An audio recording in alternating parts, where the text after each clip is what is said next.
All right, if you have your Bibles with you, go ahead and turn to Proverbs. I want to point out a passage that will be instrumental in this study tonight, and hopefully you'll understand that. Proverbs chapter 21 and verse 1. Nicole, did you get the other one too? Okay. Proverbs chapter 21 and verse 1. Just a simple verse that I hope you will remember as we walk through tonight's lesson.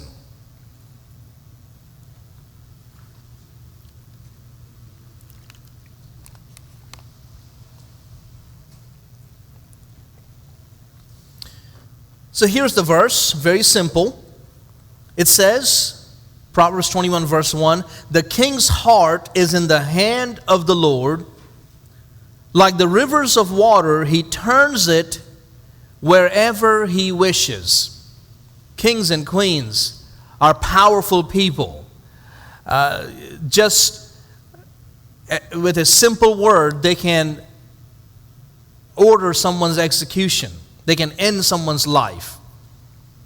Just with one command, they can destroy an entire village or even a nation. Kings and queens and people in power are powerful people. But the passage here tells us the king's heart is in the hand of the Lord. Means no matter how powerful a person is, their heart, their mind, their will is in the hand of God. Like the rivers of water, he turns it wherever he wishes. Means he molds it and shapes it and guides it and directs it according to his sovereign will. I believe that God is truly sovereign. Means there is nothing that God has to rethink and revisit and reconfigure. He is sovereign because he knows the future completely, and he is in total control of the future. I believe that. Now, I have other beliefs about human will and how much is your free will and all those things. I believe in free will, but at the same time, I believe that God is totally knowledgeable of everything in the future, every scenario in the future. God knows it, and God is absolutely in control. I believe in the total sovereignty of God. Where we are in the world today, in the history of the world, is not by accident. Agree with that? It's not by accident. God knew who was going to be in power. He is the one who raises kingdoms up, and he is the one who brings them down. He is the one who is still in control of these United States. I believe that. Tonight we're going to see that. We're going to see politics and the Bible. We're going to look at the history because we're coming to the King James Bible. How did it become the King James Bible? It's important to know the history of probably the most popular Bible ever in history. But before we do that, let's quickly do a recap of what we learned the last time. Hopefully everybody has the sheet of paper, because tonight, so much information, I don't want you to miss anything. There are two books that I'm using. The first one is a book by Norman Geisler, William Nix, called A General Introduction to the Bible. It's a great book. It's a good resource book. Very simple to understand. Conservative in every way. The second book that I am using is Paul Wegner's book, The Journey from Text to Translations. Very focused on how do we get the Bible. So these are good books. I have some very detailed, very scholarly books that sometimes may be hard for some to understand if you don't have background information. But these two books, if you ever want to get them, you can go to Amazon, $10, $12, $15. Good ones to have if you want to know everything about how you got the Bible. Some of the things we learned in the past study, past Wednesday, was number one, there was no full translation of the Bible in English until the 14th century. That's crazy. You agree with that? Until the 14th century. You know how long ago that is? barely 600 years ago. European civilization or culture, or what do you want to call it, is kind of late on the scene. Christianity came to Europe very early, but as to translation, very late. Translations like Coptic translation, Armenian translation, Georgian translation, Syriac translation, even Latin, which now we're getting into the West, they came as early as the 2nd century. But English translation came very late. And we learned that last week. Something else we learned is that major Old English and major Middle English translations were only partial. I think you remember that, and you have your notes. If you don't, please let me know. I'll make you a copy of it. Something else we learned was about two individuals that are key figures in the history of the Bible in English. The first one is a man by the name of John Wycliffe, or John Wycliffe, any way you want to pronounce it. He was an Oxford-educated guy. He was a brilliant scholar. He was a lecturer, translated the New Testament from the Latin into English. Now, I ask you again and again, just so you will remember, what language was the Old Testament written in? Hebrew and Aramaic. What language was the New Testament written in? In Greek. He translated the Bible into English from Latin. It is a translation of a translation. Okay? That's not very good. He did this in which year? In 1380. Some of Wycliffe's followers were thrown into prison for this. Others were burned at the stakes. Some lost their lands, cattle, and even life if they were caught reading the Bible. This is how long ago? Only 700 years ago. Folks, that's not very long. Another important man in this history of the English Bible is a man by the name of William Tyndale. He was also an Oxford-educated man. He was a lecturer at Oxford for a brief time, and then he went on to Cambridge, and he lectured there for a very long time. Unlike Wycliffe, who translated the Bible from the Latin into English, Tyndale went to the original languages, which is Hebrew, Aramaic for the Old Testament, and Greek for the New Testament. Something else is very significant when it comes to differences between Wycliffe and Tyndale. It is that by the time of Tyndale, there was a printing press. A man by the name of Gutenberg invented the printing press. And there were other people who were trying to do the same thing, but he is the one who is known as the guy. By this time, printing press, no longer are you hand copying the Bible. Wycliffe's Bible had to be hand copied. Tyndale's, no. What happened to Tyndale? You have it in your notes. What happened to him? What did they do to him? He was condemned as a heretic and burned at the stakes. Folks, can you imagine that?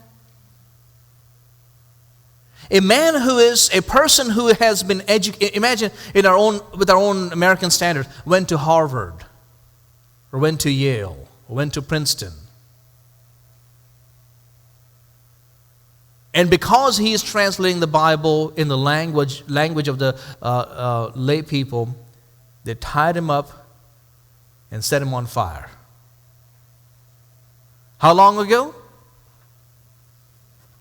About 600 years ago. That's not very long. Crazy, isn't it? His final words as he was burning were, "Lord, open the King of England's eyes." What year is this? 1536. Now this is very important because God is going to answer Tyndale's prayer. You know, you can look at history in a very secular way and just look at it as a cut and dry, this is what happened and these are the causes and these are the consequences. Or you can see God's hand, as people used to say, it is His story, God's story. God answered his prayers, and we're going to see that tonight in our study. And this is William Tyndale. And then we also looked at some other early translations that we're going to touch on as we get closer and closer to the King James Bible. Now, tonight is about politics and the Bible. In 1534, all the notes are in front of you so you can't miss it. The Anglican Church began because this man right here, who is this man on the screen? King Henry VIII. Thank you. I don't know how to read all that V and I. As the Roman numerals. King Henry VIII wanted to divorce his wife. Wife's name was Catherine of Aragon. Why did he want to divorce her? What was it? Say it loud. I'm sorry, I couldn't hear you. Say it one more time. He wanted a male child, someone to pass the baton, to give the kingdom over to. Golly, but she would not give him a male child. I wonder whose fault that was. So she had a girl by the name of Mary. Now keep these names in mind because we're going to come back to them. I'm not just giving you a history lesson to take up 45 minutes of your time. There's a reason for these names, okay? Mary the First, not Mary I. Mary the First. So he wanted to divorce her, but the Pope, because the Roman Catholic Church is in charge, they said, no can do. Why? Because it's not because they were so kind of zealous for marriage or so, yes, you cannot be divorcing. It was because, Catherine's family is connected to the Pope. I mean, you better not say yes to King Henry VIII. Make sure he stays married. So, because of this, he severed all ties with Rome and declared himself as the head of the Church of England. Who helped him in this? And I wish I had put their pictures up there too, because those men are very important. One was a man by the name of Thomas Cranmer. He was the Archbishop of Canterbury. I've mentioned them later on. Another man who helped him was Thomas Cromwell, who was his chief minister. Okay? One was a pastor, another one was his right-hand advisor. They both said, we'll help you with this. This one provided theological reasons, this one provided diplomatic reasons, and they broke from the Church of England. I hope you realize I'm trying to condense the history in 45 minutes. There's so much that is there. So here is, who do I have on the screen? That's Catherine of Aragon. So then, what did Henry do? He divorced her and married this woman right here. Anybody remember her name? It's in your notes. See, I'm just such a great teacher. I give you all the stuff. Anne Boleyn. And, what happens here? Same thing that happened before. She only has a girl. Now keep the name of that girl in mind. What's the name? Elizabeth I. And she also failed to provide him with a male child. So what does he do? We're going to come to that in a moment. All right, so we'll come to that in a moment as to what happens to these people. He marries a third time, and he marries this woman right here, Jane Seymour, who did give him a male heir, and he was Edward VI. And he married again 3 more times. I haven't mentioned their names, but I think Anne something. I can't remember now. Anybody have the names? Okay. Anyways, so he marries. I wish I had put the names there too, but it doesn't really matter. Unfortunately, they're not as significant. But he marries these 6 individuals. Now, what happened to each one of them? Somebody came up with this rhyme: divorce, beheaded, died, divorce, beheaded, survived. So the first one, he divorced her. Second one, he had her head chopped off. The third one died in childbirth. Jane Seymour died in childbirth when she gave birth to, or a little time later, I think it is, to Edward VI. And then you have divorced again. This was a German princess. And then this one got beheaded, the fifth one in the middle below, because she got accused of adultery. Now who's going to find out? Back in those days, women don't have that many rights. How do you know she really committed adultery? But she committed adultery. She has to be killed. He killed her off.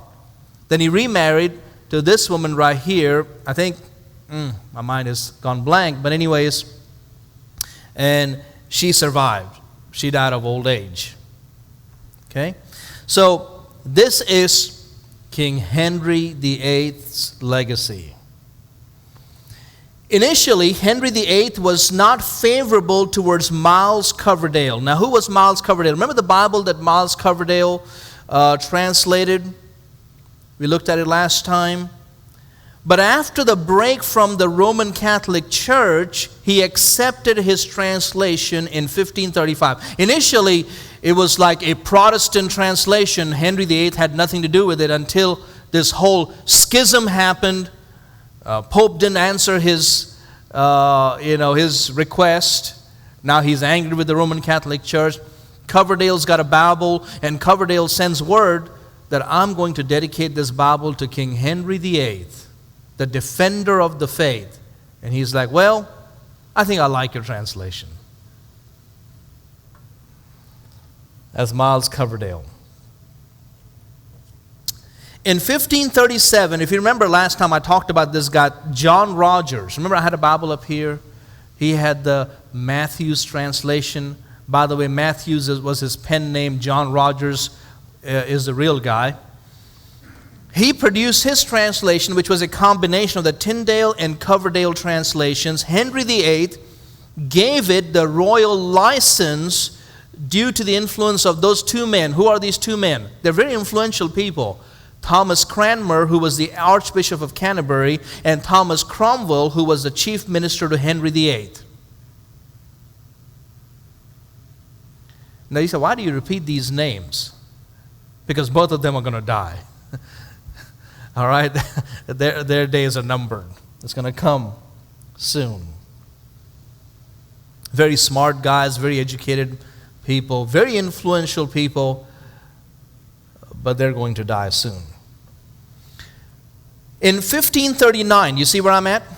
Coverdale published the Great Bible as authorized by Henry VIII, because people came to Henry VIII and said, we need a Bible, we need another Bible, we need a fresh translation. Oh, bring back Coverdale. Coverdale knows his stuff.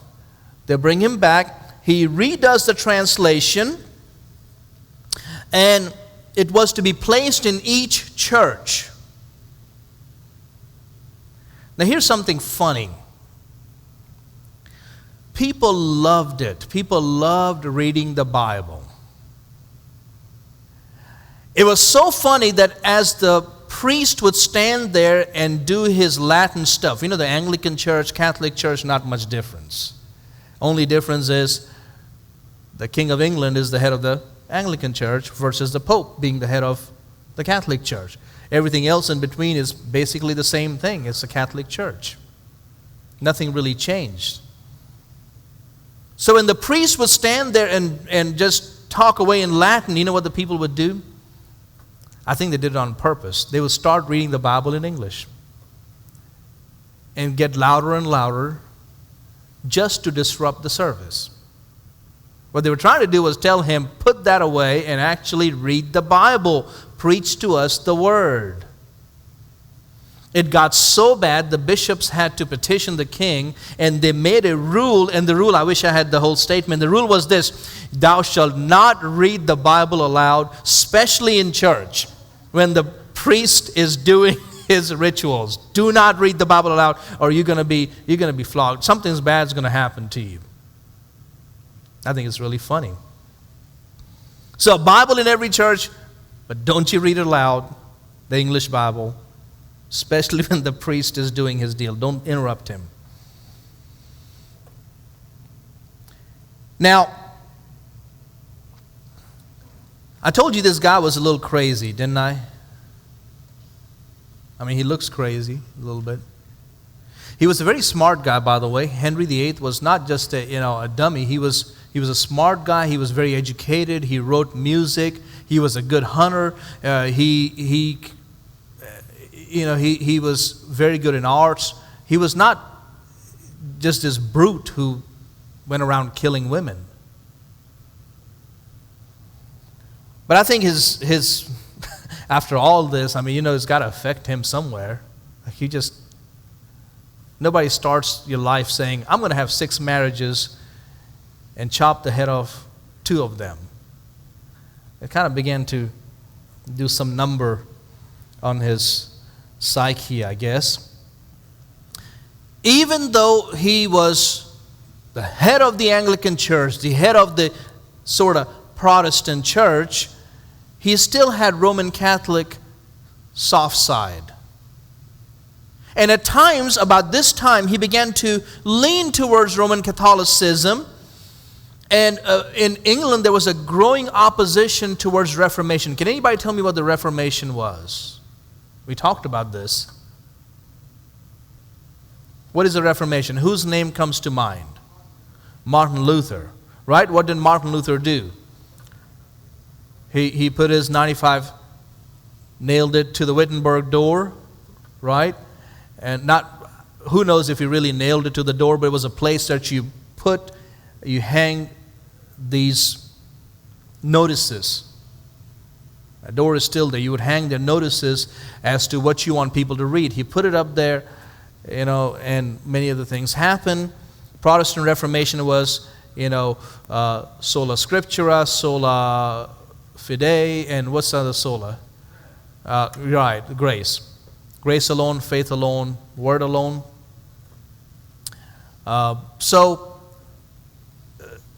In England, people didn't want the Reformation. I mean, some people didn't want because it was losing control. People are on their own believing in God and getting saved or whatever. You want power, you want control. So, there was growing opposition towards the Reformation at this time. So guess what? A decree went out, burn the Bibles. What's wrong with people? You commission the Bibles. You recommission the Bibles. Now you want to burn the Bibles. So guess which Bible they were burning? The Great Bible. The very Bible that he had commissioned. So in London, by St. Paul's Cross, they actually had Bible burning. And these are the same versions of revisions of Tyndale and Coverdale's Bible. People are crazy. Guess what then? Henry VIII recommissioned a new translation that would be based on the Latin Vulgate. Now, who is in favor of the Latin Vulgate? Whose favorite translation is that? Say it again. The Pope, a Roman Catholic. See, he was leaning towards Roman Catholicism in his older age. He said, we need another translation, and it's going to come not from Hebrew and Greek, it's going to go back to the Latin Vulgate. Thank goodness it didn't happen, because what a waste of time. Why would you do that? Again, he was a great guy. He started well. He was smart. He was talented. But somewhere up there, I think the wheels kind of started slipping, I guess. What happens after Henry VIII's death? Well, his son, Edward VI. Now, who is Edward VI? Y'all help me. Which marriage was that? Jane Seymour. He is brought, and he is the new King of England. He removed the restrictions on the Bible, unlike Daddy who couldn't make up his mind. One day he's like, I hate all these Bibles. Oh, we commission them, put them in every church, but don't say them out loud. And then, let's make the Bibles and let's burn them all and then make them all out of the Latin Vulgate. He's like, he removes all those restrictions. In only 7 years of his rule, 40 editions of different translations were printed. People were hungry for the Word. People were hungry for the Bible. 40 editions. Do you know how many they are? Tyndale's edition was being reprinted. Coverdale's edition was reprinted. Rogers' edition was reprinted. And even the Great Bible was 40 editions. That's a lot. In only 7 years. Unfortunately, what happens to poor Edward VI? He dies. And comes to the throne this person. Who is this person? Remember Mary the First? Whose daughter is she? Y'all have it in your notes. Catherine of Aragon. All right. What did Henry VIII do with Catherine of Aragon? He divorced her, went against the Pope, went against the Roman Catholic Church. Let me ask you a question. Which side do you think Mary Tudor would go? Would she be Protestant or would she be more Roman Catholic? Pope. Of course, she'll be more for the Roman Catholic Church. Why? Because that's the church that was trying to preserve her family. And the Protestants let them go and gave her daddy the authority to divorce her mom. So she loves or she hates Protestants? She hates them. She comes to the throne in 1553. By the way, Edward VI kind of knew this was going to happen, so guess what he did? In his will, as he is dying, he gives his throne to another cousin. Her name was Jane Grey. She was going to be the next regent, the queen. She is known as the 9-day queen. Why 9-day? Because Mary, when she heard that Edward was doing that and had done it, she got people on her side, went out there and deposed her. Didn't stop there. What else do you think she did with Jane Grey? Had her head chopped off. How long ago was this, folks? That's about 500 years ago. Crazy, isn't it? She had, poor girl, I think we're all adults in here. This girl, she was like, why am I dying again? Because you're the queen. You have to die. Initially, they forgave her, or Mary said, okay, I'm going to let you live. Nah, I was just kidding. You're going to die. They had her head chopped off. Very sad. There's some paintings out on the internet at the time. It was a very sad time.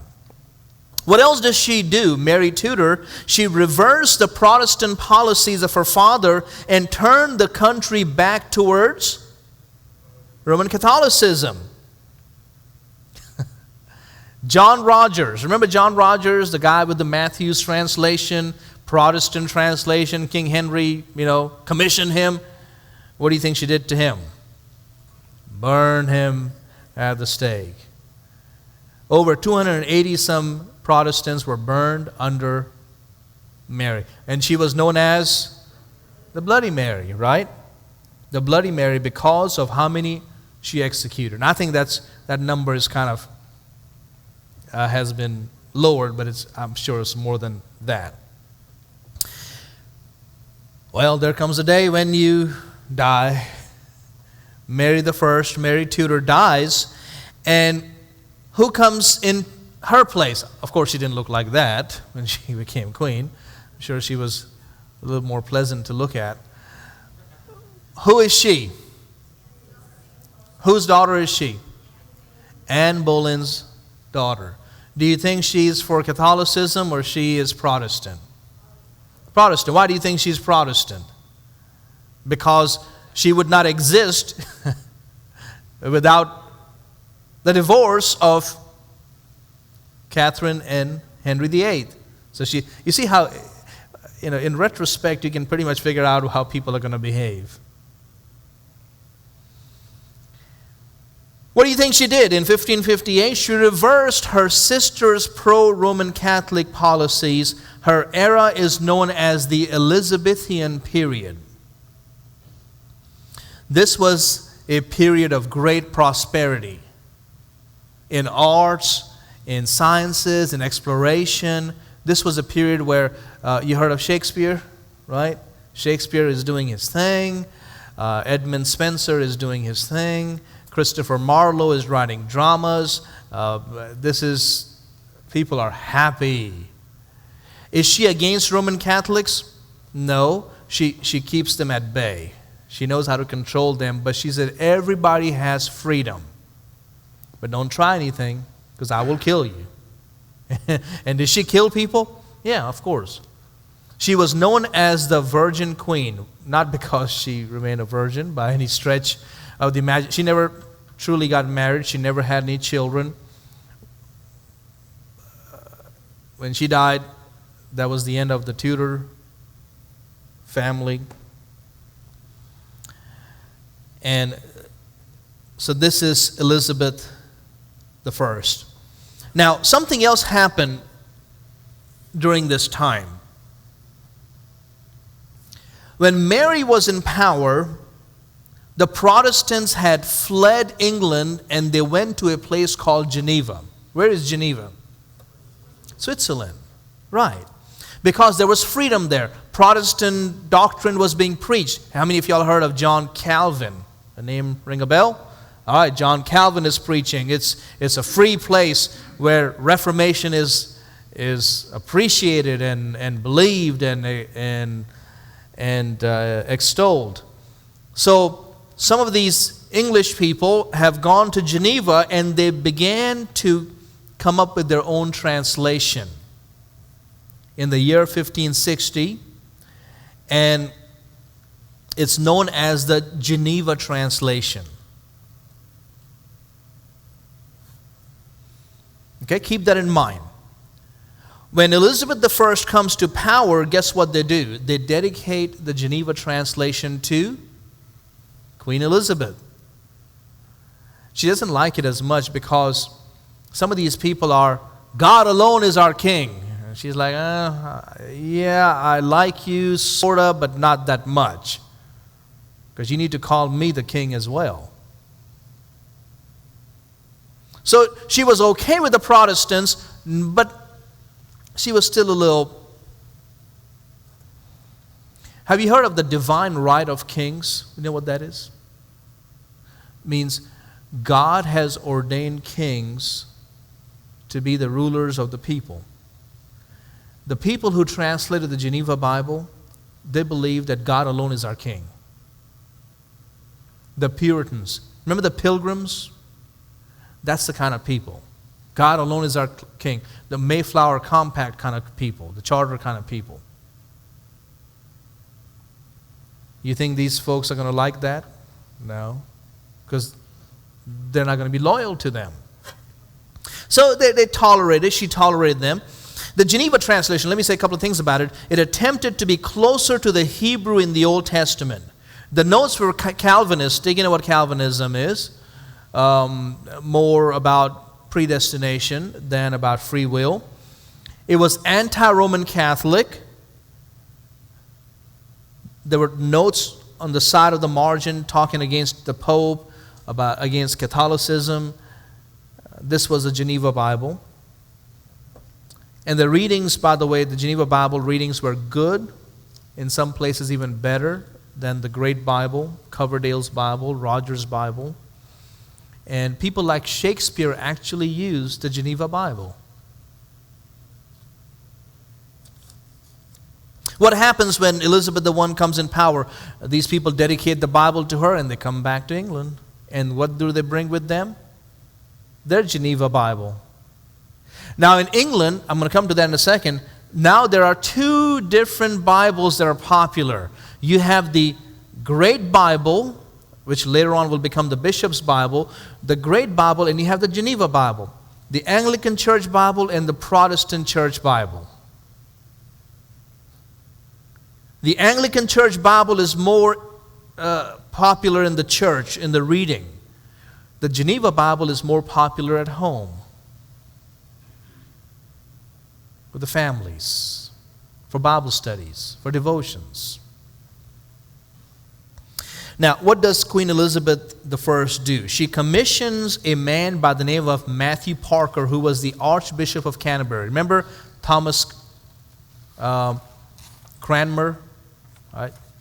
He was under Mary I. Mary Tudor had him killed.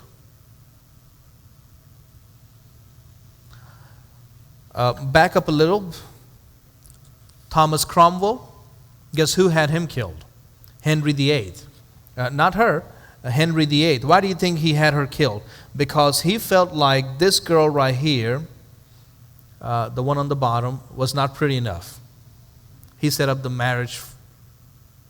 It's like, he said, oh, she is so ugly. And when the painter painted this painting, I mean, she looks pretty to me, he said, you're trying to flatter her. She's not that pretty. I mean, he said all these things. So he had even his chief minister killed. So both those guys are dead now. One because of daddy, another one because of daughter. So there's another archbishop, and Elizabeth I commissions this man, Matthew Parker, the Archbishop of Canterbury, with the task of revising the Great Bible. And how is it revised? Remember, the Geneva people are back into England. They take their Bible, they take the Great Bible, they mix the readings around, they find the better readings, those kind of things. And it became the Bishop's Bible. Why Bishop's Bible? Because a lot of bishops were involved in this translation. It was not just Matthew Parker. It became known as the authorized version to be placed in all the churches, the Bishop's Bible. Bishops plural. Now, a little side note. When this woman, who is she? Bloody Mary. When she came in power, the Protestants ran away. Where did they go to? Geneva. They came up with their Geneva translation dedicated to Elizabeth when this one died. They came back with their Geneva Bible. But when she was in power, what happened to the Catholics? They ran away. Where do you think they went to? It says it right here. They went to the Spanish Flanders, where they had freedom under Roman Catholic rule, and they said, we got to have our own Bible. And this one became known as the Reims or Reims-Douay translation. Why do you think Reims-Douay?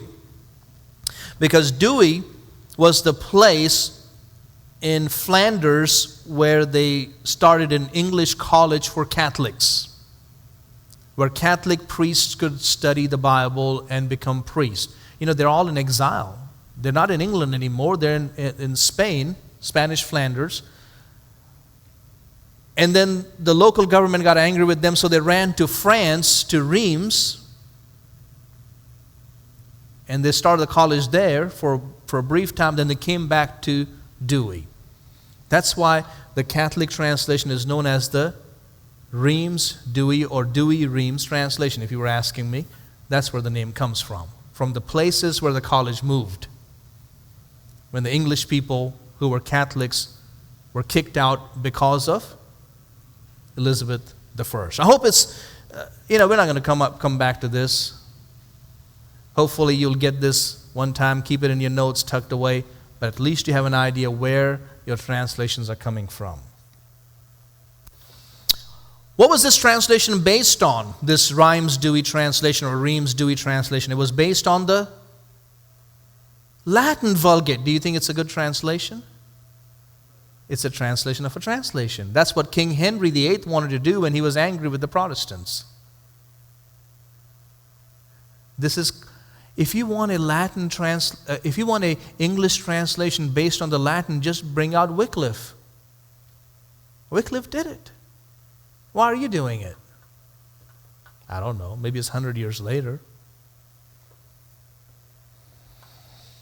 What else did they do? Now, this is very important. I've tried to condense information that I believe is critical into this paper. They introduce certain Latinisms into the text. Certain Latin terms into the text. For example, baptism. You know, the word is baptizo in Greek. Excuse me.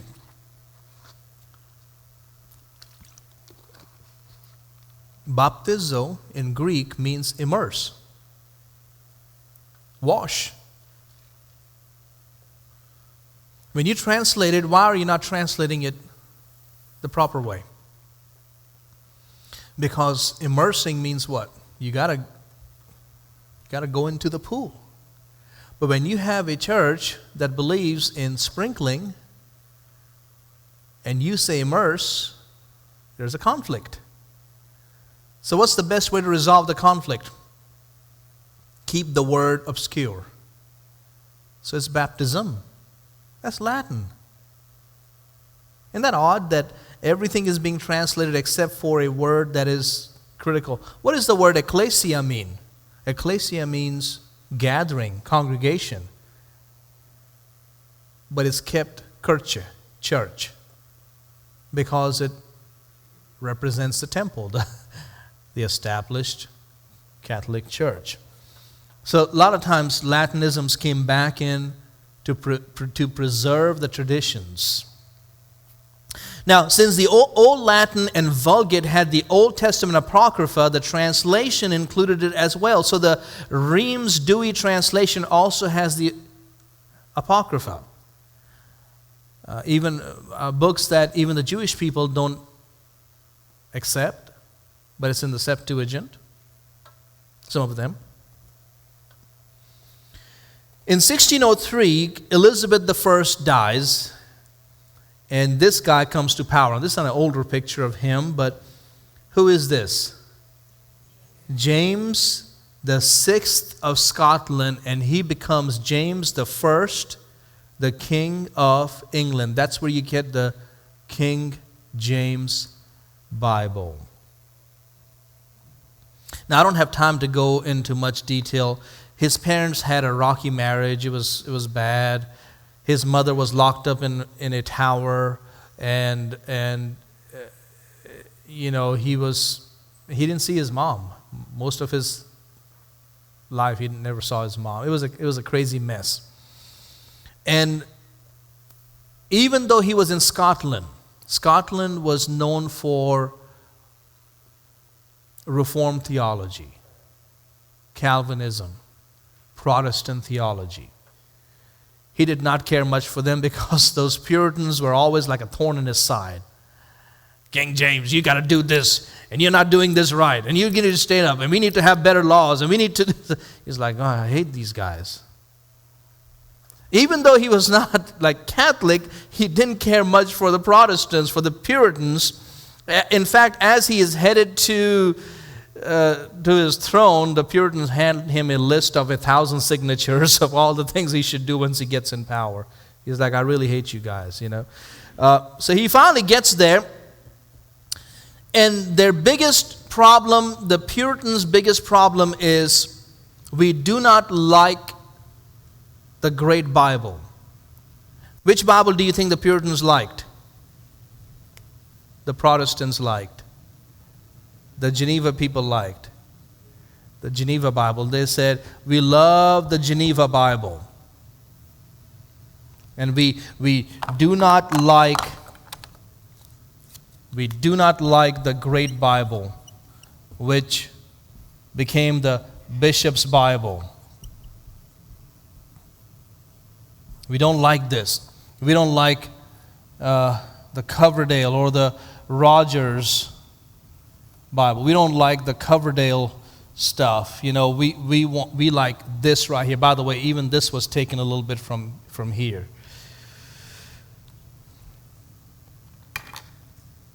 So now James has to deal with people reading two different Bibles, just like Mary. Just like Elizabeth. What do? I have people who love the Geneva Bible, then I have people who are passionate about the Bishop's Bible, the Great Bible. There's a council that was held in 1604 in a place called Hampton Court, where a motion was made for a new translation. He said, absolutely, we need to get a new translation. Why do you think he wanted a new translation? Let me see how many of y'all can really think. What happens when you have a new translation? What is it going to do to these guys right here? Well, by the way, this Bible has a lot of notes in it. And what do those notes say? Only God is our King, right? Our allegiance is to the living, true God. A new translation will put an end to this. How about this one right here? The Bishop's Bible, the Great Bible, all this stuff right here. What is the problem with these people over here? Not much of a problem. It's just that there is no unity in the empire or in the kingdom. But if you had a brand new translation, oh man, we can unite the English people.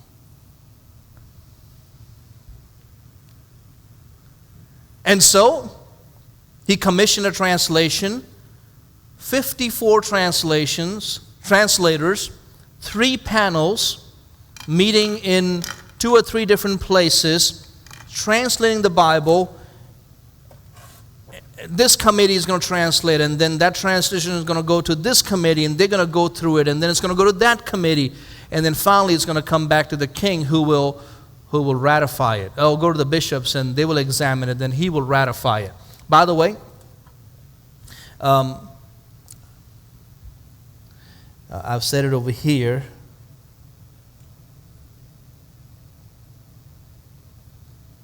The following were the main guidelines. The 1602 edition of the Bishop's Bible was to be the basis. The basis of the new translation is this. Y'all see it? Is this. Sometimes people get very passionate about the King James. And again, I'm not against King James because I use the New King James. But I don't go around saying it's the best and the only translation. Why? It's the Bishop's Bible. Where did the Bishop's Bible come from? It was a revision of the Great Bible. Where did the Great Bible come from? It's coming out of Matthew's or Rogers' translation. Where is that coming from? It's a mixture of William Tyndale and Coverdale stuff. There are no perfect translations. There is no best translation in the world. They all have a history. They all have a lineage. This was going to be the basis for this. But the original Hebrew and Greek were to be examined. So they will have the manuscripts. They will look at it. They will look at the English translation. Yep, it looks good enough. Does it look good enough to you? It looks good enough to me. Okay, well then that stays. No, it's not really doing it. We need to change it. By the way, these 54, and I think only about 49 or so really, but I have 2 books over here. If you ever want to read anything about King James, the making of the King James, the first one is In the Beginning by Alistair McGrath. He is a theologian. He is a believer. God's Secretary is Adam Nicholson. I don't think he's a believer. He's coming from a very secular perspective. It's called God's Secretaries, the Making of the King James Bible. In the Beginning, the story of the King James Bible and how it changed a nation, a language, and a culture. These are 2 books. To me, they're top books if you want to understand how the King James Bible was translated. Who were the people involved? I believe Shakespeare was part of this committee. He was involved in the translation of the Psalms. So even though he looked at this, guess which Bible was Shakespeare using? Y'all remember what I said? How many of y'all really listening? Which Bible was Shakespeare using more? The Geneva Bible. So he was using some this and he was using some this. And it's reflected in the way he translated the poetry. Some is still the old stuff. Some of it is his stuff coming through.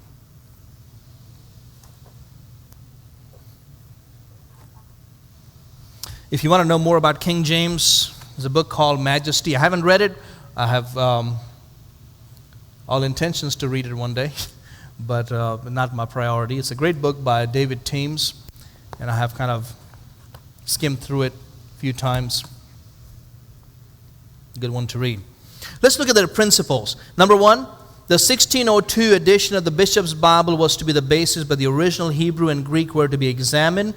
Other translations were also to be consulted. So they would consult the French translation, the German translation, the Italian, whatever they can find, get their hands on, they would consult it. Something else, to avoid a wooden translation. This was wooden. This was easy to read. That's why at home people were reading the Geneva. It made more sense. This one was hard to read. If you take it all the way back, you go into William Tyndale. To avoid a wooden translation, a variety of words would be used for the same Hebrew and Greek original. There is no word-for-word translation, not even this one, which later became known as the Authorized Version, or what else do we call it? Oh my, this is scary. Spending all this time explaining, and what is this called? King James, yeah. Y'all are scared to answer. It's like he may take away my star or something. Words necessary in English, but not present in Hebrew and Greek were to be in italics. You know what italics is? Kind of freehand running. I've seen people emphasize those words. They think it's an emphasis. It's not emphasis. It's not in the original, but it needs to be used in order for the sentence to make sense. I've had people bang the pulpit on the italics thinking Paul emphasized it or Moses emphasized it. You're really emphasizing a word that was not even in the original language. It's kind of funny, isn't it? Ignorance is bliss. Old ecclesiastical words like church and baptism and bishop. What is bishop? What does the word bishop mean? Episkopos. What does the word episkopos mean? It means overseer. Why do you think they left it as bishop? It's called job security. If you make it overseer, why do we need you? What is this idea of a bishop? Where do we get this idea of a bishop? Who is a bishop? Where does bishop come from? Well, it was a term that kind of came from Latin or whatever. Well, we don't need it. Overseer. Somebody who keeps watch over everything. Well, people will lose their jobs, so we've got to keep bishop. Tyndale tried to do away with them. They put them back in. No notes were to be included. Who were they talking to? The Geneva people. We don't want your junk in there. Attacking the king. The King James, by the way, I have a copy of it. It's the official 1611 KJV replica.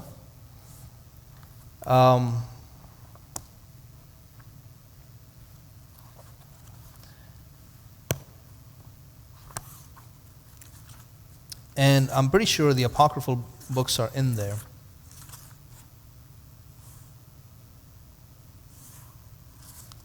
Not in this one. I'm surprised. Should be in there. Must not be real authentic.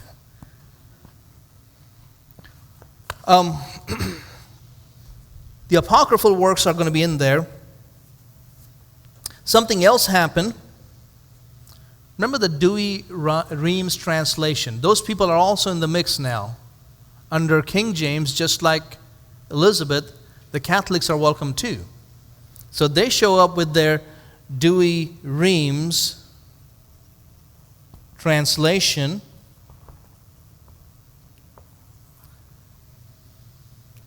So you're taking from here a little bit, or the other way, here a little bit, here a little bit, and also from the original Hebrew and Greek. This is how the King James was translated. They're bringing in some parts of the Catholic Bible, Geneva Bible, Bishop's Bible, original Hebrew, Greek. Now don't think when I say Catholic Bible that was, it's so corrupted. No, that's not true. They're bringing in Latinisms. They're bringing in certain way a word can be translated to make more sense. So it's not a bad thing, but they're using all this. Have they been successful? Has the King James Bible been successful?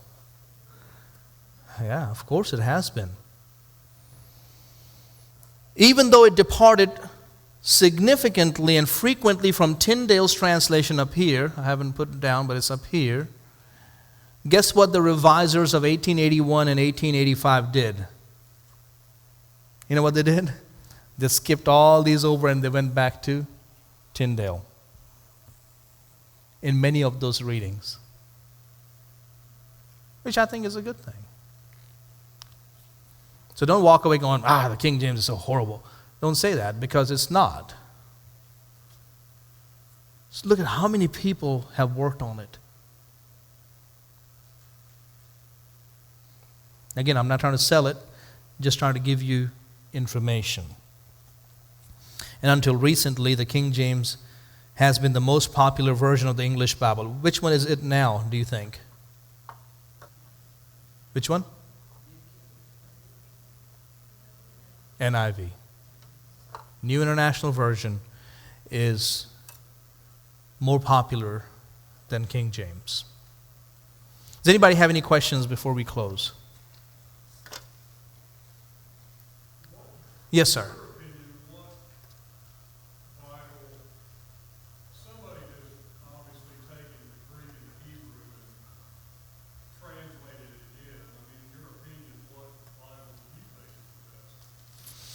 I don't think there is one out there, because that's after tonight's lesson and next week's break, we're going to go to the question of the Greek and Hebrew behind the Bibles. What manuscripts were behind these Bibles? What manuscript was behind this Bible? What manuscripts? Well, we know they used the Latin Vulgate, so we kind of know what they did. I don't think there is a perfect translation. I think they all have their merits, but I don't think any of them are best. I use New King James because most of the audience knows it. And when we go into the manuscripts behind it, and the manuscripts behind the NIV, NASB, ESV, CSB, I think it'll be an interesting discussion. I don't know, that didn't help, did it?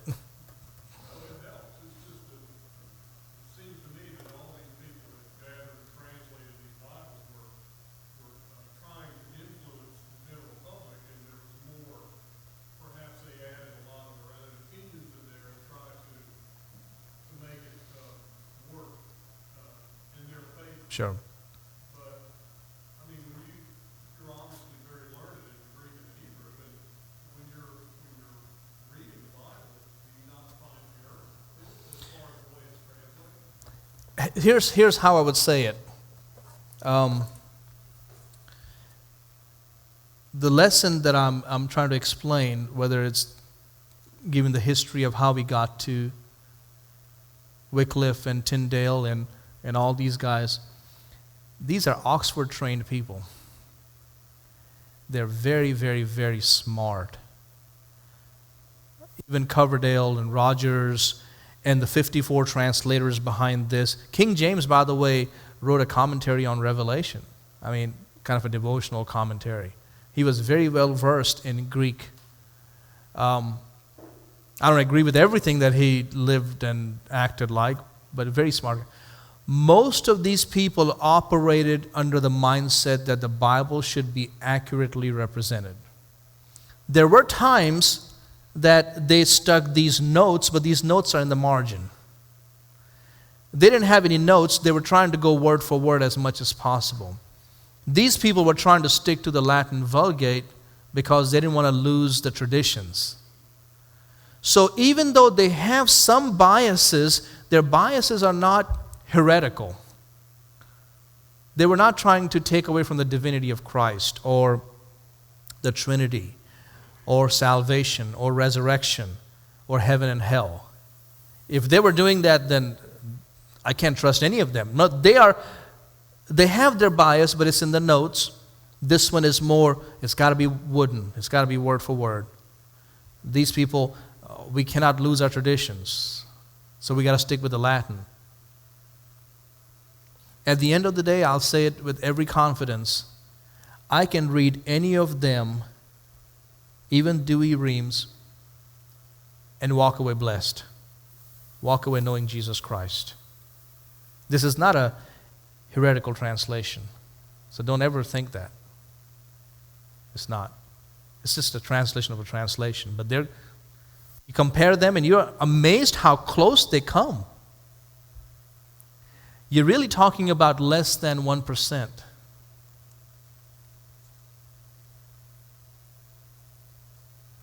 Amazingly, how much translators actually agree.